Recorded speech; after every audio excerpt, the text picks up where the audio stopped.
کسی زمانے میں جب کوئی ایسا ماجرا ہوتا تو اخبار میں خبر چھپتی تھی کہ فلاں جگہ پر ایک مرد اور ایک خاتون یا ایک لڑکا اور ایک لڑکی قابل اعتراض حالت میں پائے گئے. بس اتنی خبر ہوتی تھی، قابل اعتراض حالت میں پائے گئے. تو بس یہ لفظ ہی کافی تھا اس مفہوم کو بیان کرنے کے لیے. اور آج میڈیا کیمرہ لے کے وہاں گھسا ہوا ہوتا ہے اور مناظر دکھا رہا ہوتا ہے.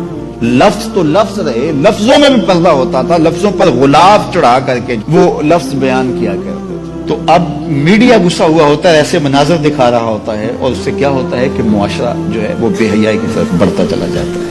دور موجود کے اندر قوموں کو، معاشروں کو بے حیا بنانے کا سب سے بڑا کردار میڈیا نے ادا کیا ہے. الیکٹرانک میڈیا سے پھر آگے سوشل میڈیا نے اس کردار کو مزید زیادہ ادا کیا، اور اس کا نتیجہ کیا ہوا کہ وہ حیا کا جوہر جو مومن کی زندگی کا اجالا تھا، جو مومن کی زندگی کا نور تھا، آج وہ حیا باقی نہیں رہا. نہ آنکھوں میں حیا رہا، نہ خیالوں میں پاکیزگی رہی، نہ سوچوں میں نور رہا. تو یہ حیا کا نقصان ہو جانا کوئی چھوٹا نقصان نہیں، کیونکہ میرے حضور نے ارشاد فرمایا حیا اور ایمان جڑے ہوئے ہیں، جب حیا جاتا ہے تو ایمان بھی جاتا ہے.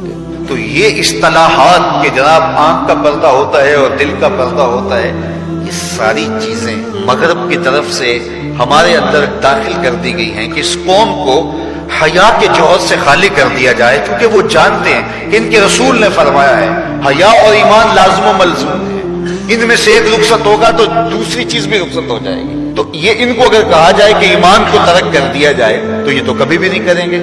تو لہذا طریقہ یہ ہے کہ ان کو بے حیا کیا جائے. جب حیا کا جوہر لٹ جائے گا تو پھر نتیجہ کیا ہے؟ ایمان کے ثمرات بھی ان کو نصیب نہیں ہوں گے. ان کے نام پھر مسلمانوں والے رہ جائیں گے، لیکن ایمان جو روح کی گہرائیوں میں اتر کر کے جو حرارت اور جو نور پیدا کرتا ہے وہ ان کو نصیب نہیں ہوگا. اب اس حدیث کی سمجھ آئی کہ میرے حضور نے فرمایا ایک وقت آئے گا اسلام کا صرف نام رہ جائے گا، قرآن کے صرف حرف رہ جائیں گے. اپنی اولادوں کو، اپنی نسلوں کو، اپنے آپ کو حیا کے دائرے میں رکھو. یہ بہت بڑی دولت ہے، یہ بہت بڑا سرمایہ ہے. اگر یہ لٹ گیا تو پھر کچھ بھی باقی نہیں. تو ہم مغرب کی نقالی میں اس کو ترقی نہ سمجھیں. اگر حیا باختگی لباس مختصر بلکہ اتار دیا جانا تو برہنہ ہو جانا، یہ حیوانیت کی طرف سفر ہے. یہ کامیابی نہیں ہے، یہ عروج نہیں ہے، یہ فیشن اور ترقی نہیں ہے. یہ تو اخلاقیات سے کنارہ کشی ہے، یہ تو حیا باختگی ہے. اسلام ایک روشن خیال دین ہے، اسلام ترقی یافتہ دین ہے، اسلام انسانی مزاج سے ہم آہنگ دین ہے، انسانی ضروریات کے تقاضوں کو پورا کرنے والا دین ہے. تو نفس کی تسکین اور ہے، روح کی تسکین اور ہے. تو جوانی کے دور کے اندر نوجوان کی زندگی کی کچھ ترجیحات ہوتی ہیں، لیکن بعد کے اندر وہ خود سمجھ رہا ہوتا ہے کہ میں یہ غلط ہوں. آج مغرب پریشان ہے کہ انہوں نے جوانی کے 4 ایام تو اپنی خواہشوں میں اسیر ہو کے گزار لیے، لیکن ان کے بڑھاپے کی تلخیوں کو آپ نہیں جانتے کیا ہے. تو مغرب کے سانچے میں ڈھلنے کی کوشش نہ کرو. اندر کچھ ہو ہی نہ اور اوپر میک اپ کیا ہوا ہو تو وہ تو کبھی اترے گا. جب اترے گا تو نیچے سے کیا بلا نکلے گی. تو یہ مغرب کی تہذیب ایک میک اپ ہے، جب اترتا ہے تو نیچے سے بلائیں برآمد ہوتی ہیں.